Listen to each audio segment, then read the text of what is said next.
দোস্ত একটা চুমু দে তো। আমার কথা শুনে শারমিন ভ্রু কুঁচকে আমার দিকে তাকিয়ে বলল, কি বললি?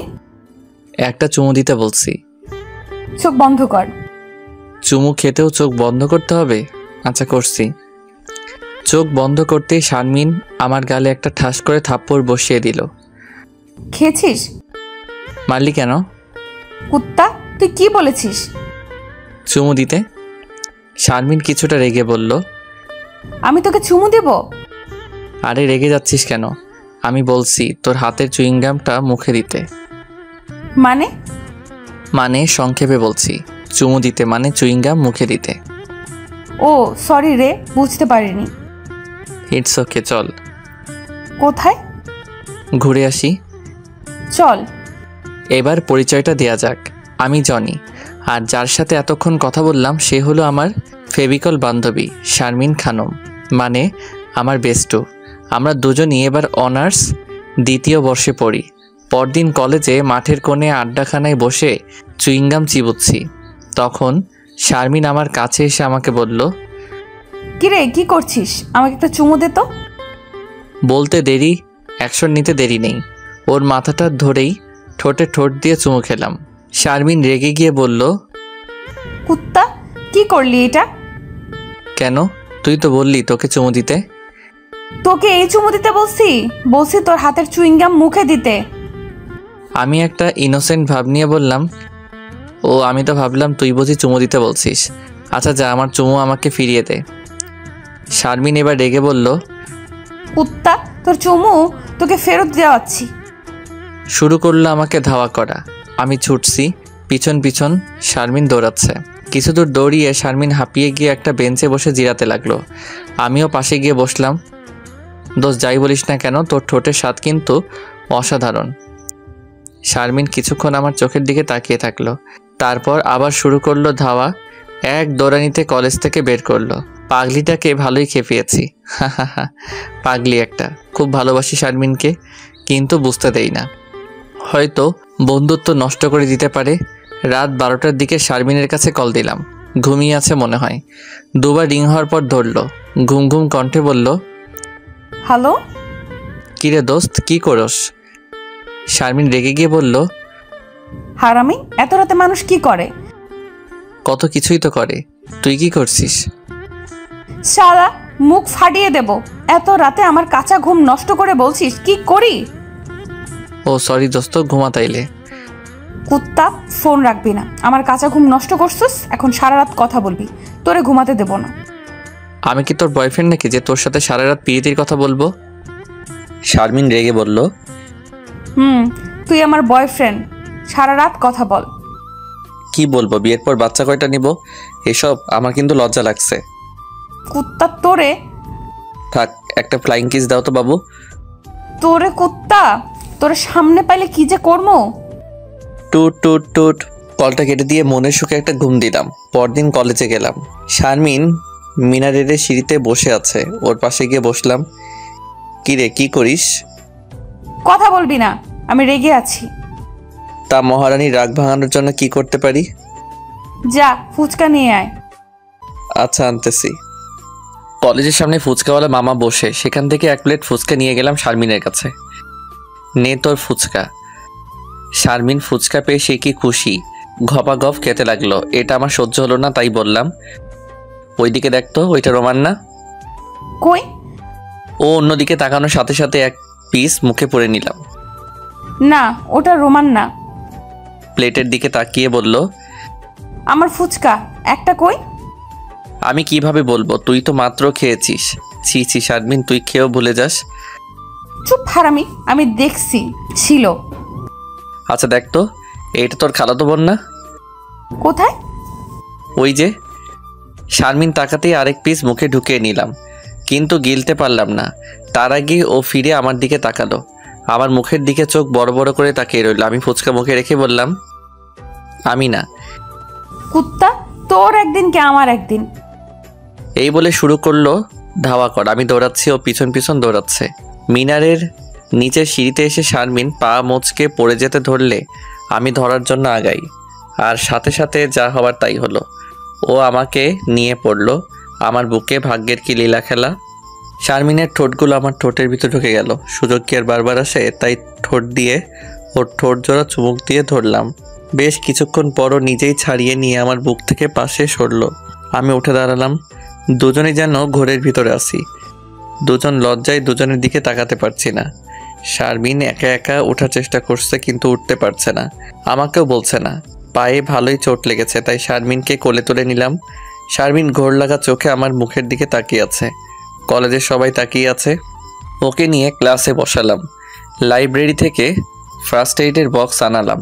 ওর পা আমার হাঁটুর উপর রেখে পাটা ব্যথারোধক স্প্রে দিয়ে মালিশ করে দিলাম। তারপর আবার কোলে করে রিকশায় উঠে ওর বাসায় দিয়ে আসলাম। এর ভিতর দুজনের মধ্যে কোনো কথা হয়নি। রাতে শুয়ে শুয়ে একা একা বলতে লাগলাম, কি করলাম এটা? যা, পাগলিটা তো আরও খেপে গেছে। একটা কল দিয়ে দেখি। কল দিলাম, সাথে সাথে পিক করলো। চুপ করে আছি। শারমিনও চুপ করে আছে। কেউ কোনো কথা বলছে না, নীরবতা। দুপাশ থেকে শুধু নিঃশ্বাসের শব্দ শোনা যাচ্ছে। কিছুক্ষণ পর কলটা কেটে দিলাম। পরদিন পাগলিটাকে দেখার জন্য সকাল সকাল কলেজে চলে গেলাম। হাই হাই, এত আগে চলে আসলাম। কলেজই তো খুলেনি। রানীর কাছ থেকে চাবি নিয়ে ক্লাসে চলে গেলাম। বেশ ঘুম পাচ্ছে। রাতে পাগলিটার কথা ভেবে ঘুম হয়নি, তাই টেবিলে মাথাটা লাগাতেই চোখটা বুজে এলো। কতক্ষণ চোখ বুজেছিলাম জানি না। হঠাৎ বাঁচাও বাঁচাও করে কারো চিৎকারের শব্দ শুনতে পেলাম। চোখ খুলে দেখি পুতুল। পুতুল আমার ক্লাসমেট। কদিন আগে আমাকে প্রপোজ করেছিল, আর আমি না করে দেই। কিন্তু ও চিল্লাচ্ছে কেন? ক্লাসে ভালো করে তাকিয়ে দেখলাম পুতুল আর আমি ছাড়া কেউ নেই। কিন্তু দরজা আটকানো কেন?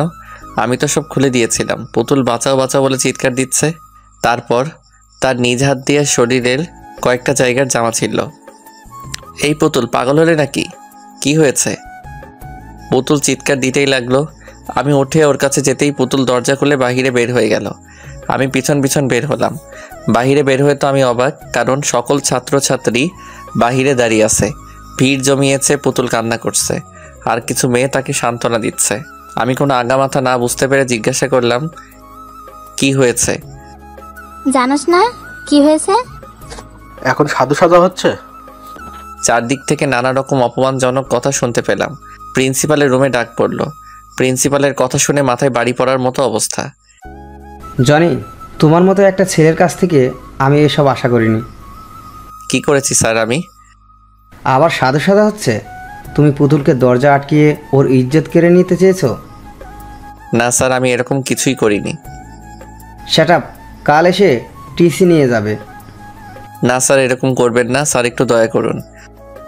স্যারের হাত পা ধরে টিসির হাত থেকে মাপ পেলাম। স্যারের রুম থেকে বের হতেই দেখি পুতুল সহ আরও অনেকে দাঁড়িয়ে আছে, সাথে শারমিনও। আমি ওর সামনে গিয়ে দাঁড়ালাম। তারপর বললাম, বিশ্বাস করো আমি এরকম কিছুই করিনি। কথা বলতেই শারমিন ঠাস ঠাস করে দুটো থাপ্পড় মারল আমার গালে। তারপর বলা শুরু করলো, তোর মতো একটা চরিত্রহীন ছেলে আমার বন্ধু ভাবতেও ঘৃণা লাগে আমার। তোর মতো নর্দমার কীটকে বিশ্বাস করা যায় না। কবে না আবার আমার শরীরে হাত দেস। চোখের সামনে থেকে সর, ছোট লোক কোথাকার। ওর কথাগুলো সোজা বুকে এসে বিঁধল। চোখের কোণে পানি এসে ভিড় করলো। ভাঙা গলায় শুধু এতটুকু বললাম, খুব ভালোবাসি রে তোকে, তুই এইভাবে বলতে পারলি? কান্না চলে আসলো, তাই আর কিছু না বলে চোখের পানি লুকাতে ব্যস্ত হয়ে গেলাম। রাস্তায় হাঁটছি, নিজেকে কেমন মাতাল মাতাল লাগছে। আমি কি নেশা টেশা করলাম নাকি? না তো, আমি তো সিগারেট পর্যন্ত খাই না। তাহলে আমার সাথে আজ যা ঘটলো সব সত্যি? পুতুলের সাথে তো কোনো শত্রুতা নেই আমার, ও তো আমাকে ভালোবাসে। তাহলে এমন করলো কেন? আজ 2 দিন কলেজে যাই না। বড্ড দেখতে ইচ্ছে করে শারমিন পাগলিটাকে। কোন মুখে কলেজে যাব যেখানে সবার কাছে আমি একটা চরিত্রহীন ছেলে?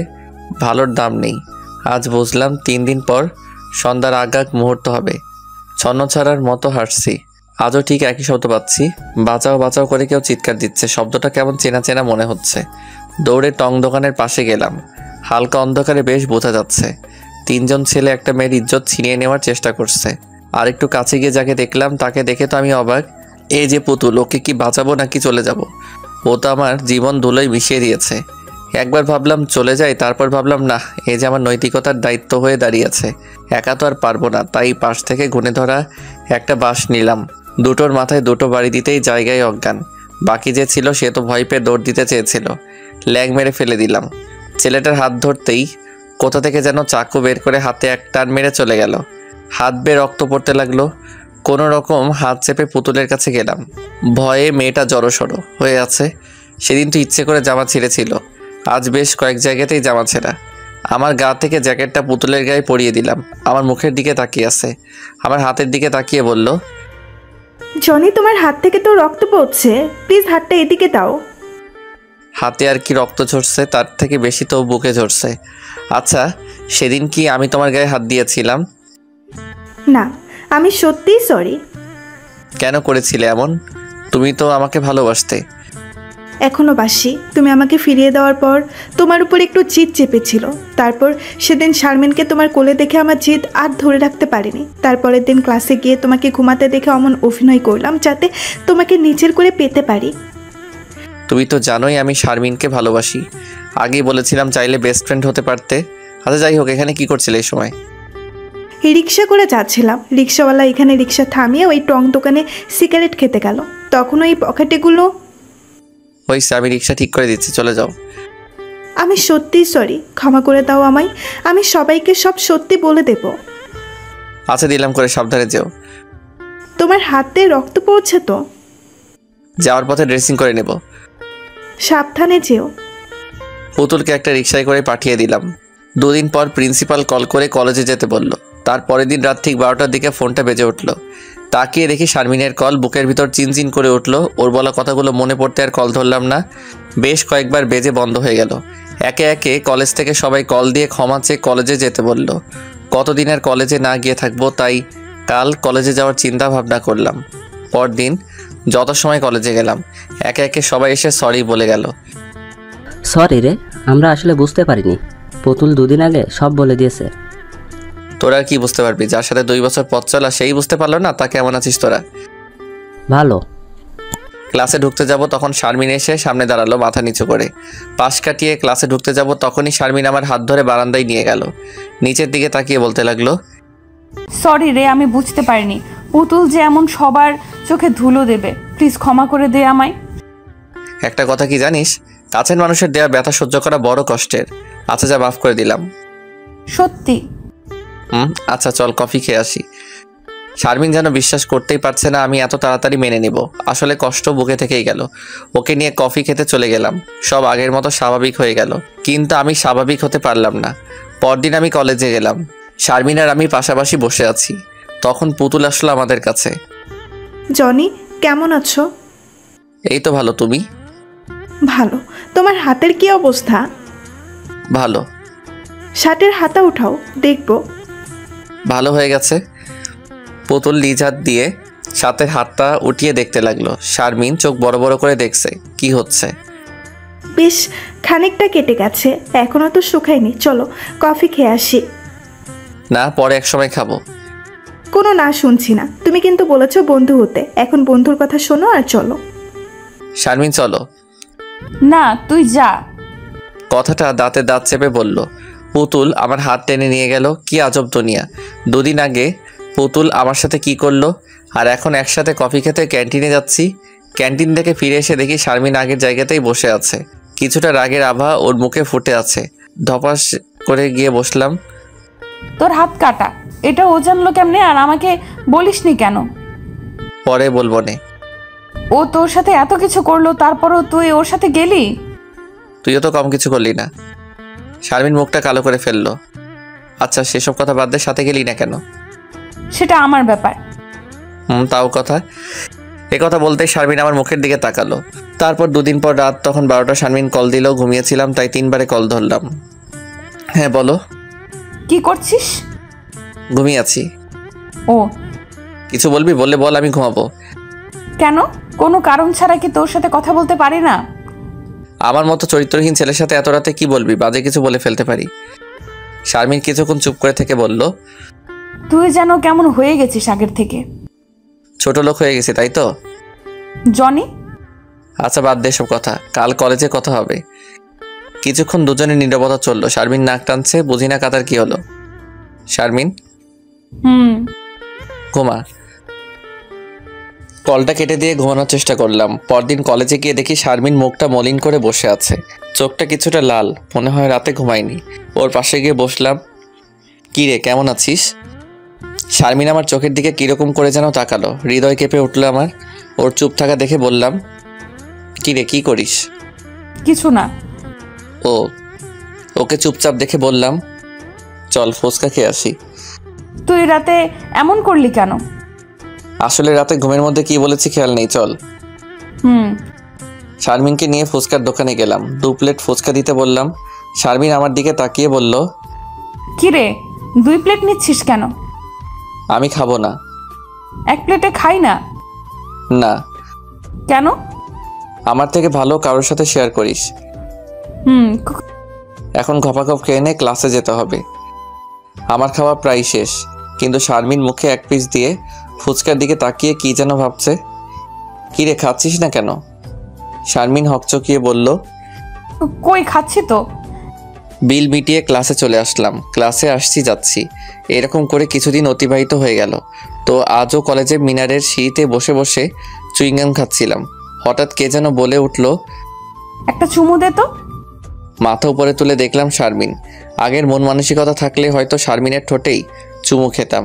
হাত থেকে ওর দিকে 1 পিস চুইংগাম বাড়িয়ে দিলাম। ও হয়তো এটা আশা করেনি, অন্য কিছু আশা করেছিল। অস্পষ্ট স্বরে বলে উঠল, এই চুমু না। কিছু বললি? না। তাহলে নিচ্ছিস না কেন? হুম। হাত থেকে চুইংগামটা নিল। বসে বসে খা। শারমিন পাশে বসলো, চুইংগাম হাতে নিয়ে কি যেন ভাবছে। কি রে, ইদানিং ভাবাভাবি করিস দেখছি, কি ভাবিস এত? তুই আগের থেকে অনেক বদলে গেছিস। তাই নাকি? তুই কখনো কাছের মানুষের কাছ থেকে কষ্ট পেয়েছিস? না, তবে এখন পাচ্ছি। তোকে আবার কে কষ্ট দিচ্ছে? নতুন কাউকে জুটিয়েছিস নাকি, সেই দিচ্ছে কষ্ট? শারমিন কিছুটা রেগে বলল, জনি, বেশি বাড়াবাড়ি হয়ে যাচ্ছে কিন্তু। কুল দোস্ত কুল, তোর থাকাটাই স্বাভাবিক, থাকতেই পারে। বড়লোক বাবার একমাত্র মেয়ে বলে কথা। মিস শারমিন খানম চৌধুরী সেরা সুন্দরী। তুই কি বিদ্রুপ করছিস আমাকে নিয়ে? সে সাহস আছে কি আমার? শারমিন কিছুটা বিস্ময় নিয়ে আমার চোখের দিকে তাকালো। চল চল ক্লাসে যাই। আমার পিছন পিছন শারমিন আসতে লাগলো। পরদিন কলেজে গিয়ে আমি অবাক, পুতুল আমার জ্যাকেট পরে কলেজে এসেছে। সেদিন যে পরিয়ে দিয়েছিলাম আর ফেরত দেয়নি। ক্লাসে আর না ঢুকে মাঠে কোণে বসানো বেঞ্চে বসলাম। কোথা থেকে যেন শারমিন হন্তদন্ত হয়ে আমার সামনে এসে দাঁড়ালো। দেখে তো মনে হয় বেশ রেগে আছে। কি রে, তোকে এমন দেখাচ্ছে কেন? তোর জ্যাকেট ওর গায়ে কেন? কার? শারমিন কিছুটা ধমকের স্বরে বলল, তুই জানিস না কার গায়ে? পুতুলের গায়ে। থাকলে সমস্যা কি? শারমিন এবার পুরো রেগে গিয়ে আমার মুখের কাছে মুখ এনে বলল, থাকবে কেন ওর কাছে? শোন, আমাকে রাগাস না, রাগালে কিন্তু ছাড়খাড় করে দেব, বলে দিলাম। এ কথা বলেই শারমিন আবার হনহন করে চলে গেল। কিছুক্ষণ পর শারমিন হাতে করে আমার জ্যাকেটটা নিয়ে এলো। নে তোর জ্যাকেট, কুত্তা একটা। এই বলে শারমিন জ্যাকেটটা আমার মুখে ছুঁড়ে মেরে চলে গেল। আমি ওর কাণ্ড থেকে হাসছি। বসে না থেকে ক্লাসে চলে গেলাম। ক্লাসে যেতেই পুতুল আমার কাছে আসলো। জনি, শারমিন এটা কাজ করলো? কি করেছে? তোমার জ্যাকেটটা দিতে এনেছিলাম, কিন্তু কিন্তু কি? পুতুল কিছুটা মুখ বেঁকিয়ে বলল, ওই শারমিন আমার কাছ থেকে এমনভাবে ছিনিয়ে নিল যেন তার জিনিস আমি চুরি করে নিয়েছি। তুমি পড়তে গেলে কেন? এমনি। ভালো। ক্লাসে আর শারমিনকে দেখতে পেলাম না। সেদিন আর শারমিন আমার সাথে কথা বলল না। পরদিন শারমিন কলেজে এলো না। তারপরের দিন কলেজে গিয়ে দেখি শারমিন একা একা বসে আছে মাঠের কোণে বেঞ্চে। আমি পাশে গিয়ে বসলাম। শারমিন আমার মুখের দিকে তাকালো। কি রে, কেমন আছিস? শারমিন আমার কথার কোনো জবাব না দিয়ে চুপ করে আমার মুখের দিকে তাকিয়ে থাকলো। তারপর বলল, তোর পুতুলের সাথে দেখে বেশ ভাব। হা, তাই নাকি? ওর সাথে আর কথা বলবি না। কেন? কোনো টোনো নেই, কথা বলতে মানা করছি, বলবি না। তাছাড়া মেয়েটাকে আমার কাছে সুবিধার মনে হয় না। হা, তাই নাকি? হাসবি না। আচ্ছা, ও কেমন সুবিধার না? মানে বেশি একটা ভালো না। আমিও তো তেমন একটা ভালো না, চরিত্রে ঠিক নেই আমার। দেখ, আমার মুড খারাপ করবি না। কথা বলতে না বলছি, বলবি না। আচ্ছা, আমি চেষ্টা করব। চেষ্টা না, বলবি না ব্যাস। এরপর যদি কথা বলতে দেখি তোর গলা চেপে ধরবো, কুত্তা, দেখিস। আচ্ছা। শারমিনের সাথে আগের মতো আর দুষ্টমি করি না। শারমিনের সাথে কেন, কারোর সাথে করি না। শারমিন হয়তো আগের আমিকে মিস করে, হয়তো বা না। রাত তখন 12টা, ফোনটা বেজে উঠল। তাকিয়ে দেখি শারমিনের কল। হালকা চোখটা লেগে এসেছিল, কিন্তু ওর কল দেওয়ার কারণে ঘুমটা ভেঙে গেল। কল রিসিভ করে কানের কাছে ধরলাম। বলো। ঘুমিয়েছিলি বুঝি? সরি রে। না ঠিক আছে, বলো। কাল আমার জন্মদিন, মনে আছে? আছে। তুই কিন্তু সবার আগে থাকবি, তোকে ছাড়া কিন্তু আমি কেক কাটবো না। তোর বাসায় কি ঝাড়ুদার আছে? কেন? আমার মতো নর্দমার কীট পতঙ্গ তোর বাসায় ঢুকলে তোর বাসা যদি নোংরা হয়ে যায়, তাই জিজ্ঞাসা করলাম আর কি। শারমিন চুপ করে আছে, নাক টানার শব্দ পাচ্ছি। কিরে, কি হলো? শারমিন কিছুটা কান্নামাখা কণ্ঠে বলল, তুই সব সময় আমাকে আঘাত দিয়ে কথা বলিস, আমি কি কষ্ট পাই না? আচ্ছা সরি, আমি আসার চেষ্টা করব। আমি কোনো কথা শুনতে চাই না, তুই আসবি, না হলে কেক কাটবো না। পরদিন শপিং মলে গেলাম, দেখে শুনে ভালো দেখে একটা কালো শাড়ি কিনলাম। কালো শাড়ি আমার বেশ পছন্দের। বিকেলে শারমিনের অনুষ্ঠান, আপনারা কি ভাবছেন আমি যাব? না, যাব না। সব জায়গায় সবাইকে মানায় না। দেখা গেছে আমি গেলে অনুষ্ঠানে ওর বাবার সামনে কেক খাইয়ে দেবে, যা সবাই ভালো চোখে দেখবে না। অনেক গণ্যমান্য মানুষ আসবে, তার থেকে না যাওয়াই ভালো। তাহলে শাড়িটা কি করব? আমাদের কলেজের আরও অনেককে অনুষ্ঠানে ইনভাইট করেছে, তাদের কাছে দিয়ে দিব। যেই বলা সেই কাজ, দিয়ে দিলাম। মোবাইলটা বন্ধ করে রাখলাম। সন্ধ্যার আগ মুহূর্তে শুয়ে আছি। বাসার কলিং বেলটা বেজে উঠল। আব্বু আম্মু মামার বাসায়, তাই নিজে গিয়েই দরজা খুলতে হলো। দরজা খুলতেই আমি অবাক, বিস্ময়ের শেষ নেই আমার। শারমিন দাঁড়িয়ে আছে বার্থডে সাজে, বেশ লাগছে দেখতে, কিন্তু মুখটা কেমন গোমরা করে রেখেছে, চোখ কেমন লাল হয়ে আছে। কিছু বলার আগেও কলারটা টেনে বাসা থেকে বাইরে বের করে গাড়ির ভিতর নিয়ে ফেললো। তারপর গাড়ির দরজাটা আটকে দিয়ে নিজে উঠে গাড়ি ড্রাইভ করতে লাগলো। এভাবে তো চুপচাপ থাকা যায় না, কিছু তো বলা দরকার। তাই জিজ্ঞাসা করলাম, কি রে, অনুষ্ঠান শেষ? কোথায় যাচ্ছি আমরা? শারমিন কোনো কথা বলছে না, এক ধ্যানে গাড়ি ড্রাইভ করছে। আমি যে কিছু বলছি তা শারমিনের কানেই যাচ্ছে না। কিছুক্ষণ পর একটা বিশাল লাইটিং করা বাসার সামনে এসে গাড়ি থামালে আমার চিনতে কোনো অসুবিধা হলো না যে এটা শারমিনের বাসা। শারমিন আমার হাত ধরে ভিতরে নিয়ে গেল। তখন একটা লোক বলতে লাগলো, এতক্ষণ লাগে আসতে? তাড়াতাড়ি আয়, সবাই অপেক্ষা করছে। শারমিন গিয়ে কেকের সামনে দাঁড়ালো আর আমাকে তার পাশে দাঁড় করালো। সবাই চারদিক থেকে ঘিরে রাখলো। শারমিন ফু দিয়ে মোমবাতি নিভালো। তারপর কেক কেটে এক টুকরো হাতে নিয়ে ওর আব্বু আম্মুকে খাইয়ে দিল। তারপর আমার মুখের কাছে এক টুকরো কেক ধরলো। খেয়ে নিলাম এক কামড়ে। খারাপ না, মজার তো। যাক, যেটা ভয় করেছিলাম সেটা হলো না। ওকে এক টুকরো না খাইয়ে দিলে কেমন হয়, তাই এক টুকরো কেক হাতে নিয়ে ওর মুখের কাছে ধরলাম। শারমিন আমার চোখের দিকে কিছুক্ষণ তাকিয়ে থেকে অন্যদিকে চলে গেল। হাতের কেক হাতেই থেকে গেল। আমার হাত থেকে কেকটা খেলো না, বেশ রেগে আছে মনে হয়। রাগারই কথা। আমি চুপচাপ চারপাশ দেখতে লাগলাম। কিছুক্ষণ পর একটা মেয়ে এসে বলল, আপনাকে শারমিন আপু উপরে যেতে বলেছে, আমার সাথে আসুন। আমি মেয়েটার সাথে উপরে যেতে লাগলাম। উপরে গিয়েই তো আমি অবাক, মেয়েদের মেলা চলছে সেখানে। শারমিনের চারপাশ মেয়েরা ঘিরে আছে। আমি কাছে যেতেই শারমিন আমার সাথে সবার পরিচয় করিয়ে দিল। মিম, আরোহী, অর্থী, সুমনা, এ হলো আমার বেস্ট ফ্রেন্ড জনি। সবাই হাই জানালো। হাই, আমি অর্থী, শারমিনের কাজিন। হ্যালো। আপনি কত লাকি ছেলে, আপনার জন্য সবাইকে 2 ঘন্টা বসিয়ে রাখলো বার্থডে অনুষ্ঠানে। আপনার জন্য অনুষ্ঠান বন্ধ করে দিতে চেয়েছিল। তা শারমিন, উনি তোর বেস্ট ফ্রেন্ড নাকি অন্য কিছু? শারমিন কিছুটা লজ্জা পেয়ে বলল, মারবো একটা। যা, খাবার সাজা, ও খাবে এখন। বুঝি বুঝি। চল তো তোরা। শারমিন ওদের দিকে খাবার সাজাতে লাগলো একটা টেবিলে। ওরা চোখের সামনে এভাবে বলায় বেশ লজ্জা পেয়ে গেলাম। শারমিন এই পর্যন্ত কোনো কথাই বলল না আমার সাথে।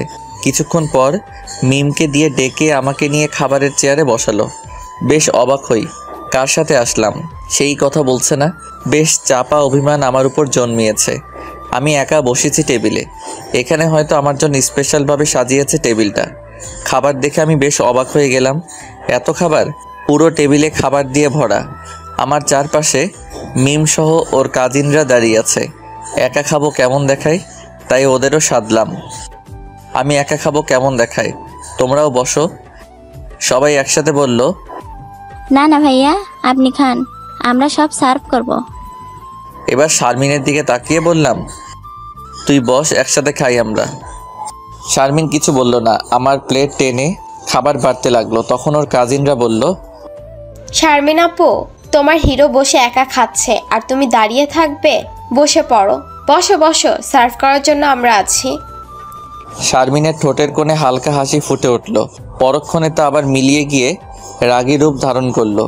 শারমিন আমার পাশের চেয়ারটা টেনে বসলো। আমার প্লেটে শারমিন খাবার বেড়ে দিতে লাগলো। সব ডাবল ডাবল করে দিচ্ছে, মনে হচ্ছে জিদ করে দিচ্ছে। এই কি করছিস, এত খাবার খাওয়া যায়? এ কথা বলে যেন আরো ভুল করে ফেলেছি। শারমিন আমার দিকে রাগী চোখে তাকিয়ে পেয়ালার খাবার সব প্লেটে ঢেলে দিল। পাশ থেকে ওর কাজিনরা তা দেখে হাসতে লাগলো। এত খাবার খেলে তো আর এখান থেকে উঠতে পারবো না। পাশ থেকে অর্থী বলল, সমস্যা নেই, আমরা আছি তো, আপনাকে কোলে করে নিয়ে যাব বেডরুমে। শারমিন অর্থীর দিকে দাঁত কটমট করে তাকালো। আরে ইয়ার, রেগে যাচ্ছিস কেন? আমি তো ফাজলামো করেছি। শারমিন আবার খাবার দিকে কিছুক্ষণ তাকিয়ে ওর কাজিনদের দিকে তাকিয়ে বলল, দেখ তো আর কি কি খাবার আছে, নিয়ে আয়। এই না না, আর খেতে পারবো না। শারমিন জোর করে তারপরেও আরও খাবার দিল। ওর রাগী ভাব দেখে আবার খাবারগুলো খেতে হলো। খাওয়া শেষ করে আর চেয়ার থেকে ওঠার শক্তি পেলাম না। তাই ওর কাজিনদের বললাম, আমার হাতটা একটু ধরে টেনে ওঠাও তো, উঠতে পারছি না। আমি হাত বাড়ালাম। ওরা যেই আমার হাত ধরতে যাবে তখন শারমিন খাবার রেখে উঠে ওদের হাত সরিয়ে নিজে আমার হাত ধরে উঠিয়ে দিল। বেশ তুলতুলে তোর হাত, আগে কখনো খেয়াল করিনি। শারমিন ওর কাজিনদের বলল, ওকে আমার রুমে নিয়ে বসা, কিছুক্ষণ রেস্ট নিক। কি আর করার, ওদের সাথে রুমে গিয়ে বসলাম। বেশ কিছুক্ষণ গল্প করলাম। এর ভিতর শারমিন রুমে ঢুকলো আর ওর কাজিনরা সব বের হয়ে গেল। ভাবলাম এবার হয়তো ভালো মন্দ দুই একটু কথা বলবে, কিন্তু না, সেরকম কিছুই বলল না। ওর ড্রয়ার খুলে কি যেন করতে করতে রাগী কণ্ঠে বলল, যা বাবার সাথে দেখা করে আয়। আমার শাড়িটা দেখেছিলি কেমন হলো? শারমিন শাড়িটা ধরে খাটে ছুঁড়ে মারলো। আমি আর কিছু না বলে ওর বাবার সাথে দেখা করার জন্য নিচে যেতে লাগলাম। শারমিনের ব্যবহার কিছুটা মনে আঘাত করলো আমার। ওর এমন রিয়েক্ট করাটাই স্বাভাবিক। ওর বাবার সাথে কথা বলে দিল খুশ হয়ে গেল আমার। বেশ ভালো লোক, বিজনেসের কাজে সবসময় বাইরে থাকে। ওনার সাথেই প্রথম দেখা হলো। আনমনে বসে বসে ভাবছি, শারমিনের কি আমার দেওয়া শাড়িটা পছন্দ হয়নি? হবে হয়তো, অতটা দামি না শাড়িটা, তবে বেশ খুঁজে পছন্দ করে কিনেছি। রাত হলো অনেক, আর থাকা যাবে না, বাসা খালি। তাই শারমিনকে বলার জন্য উঠতেই দেখি ও সামনে। কখন আসলো কে জানে।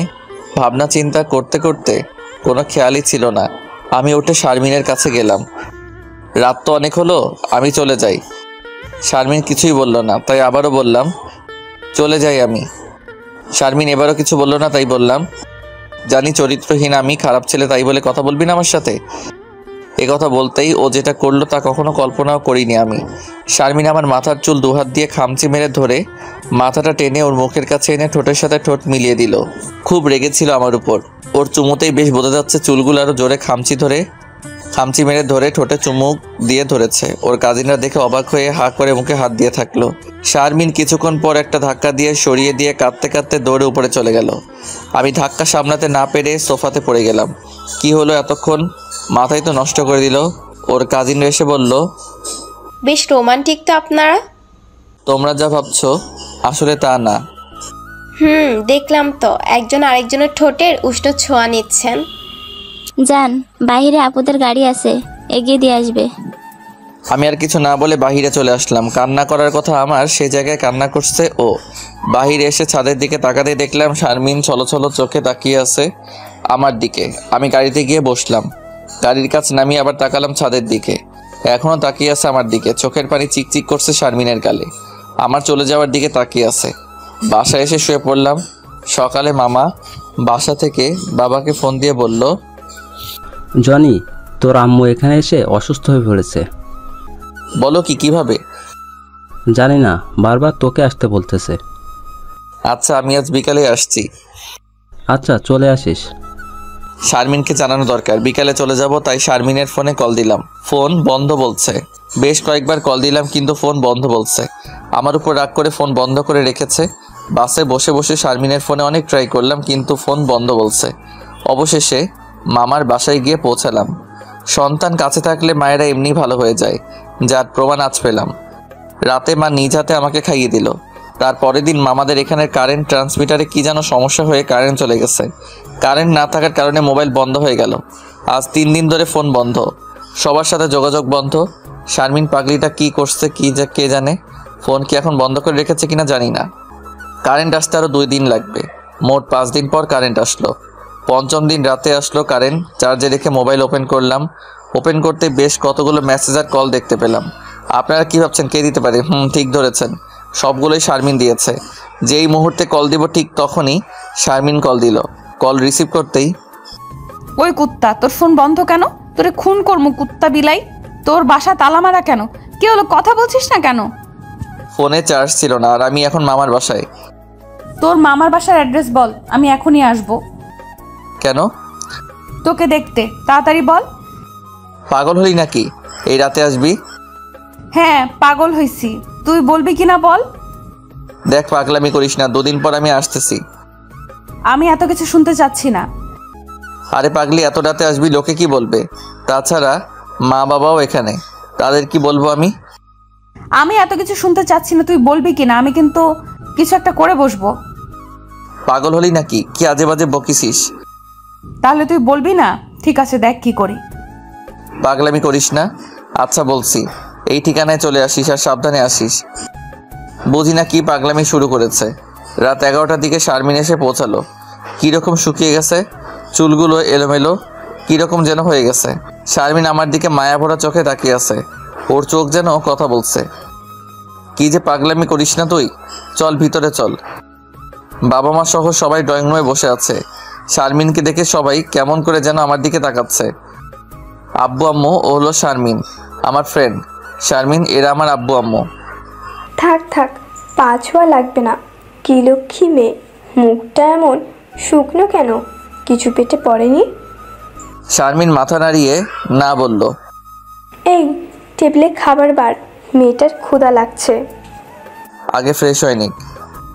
যা, তানিয়ার রুমে নিয়ে যা।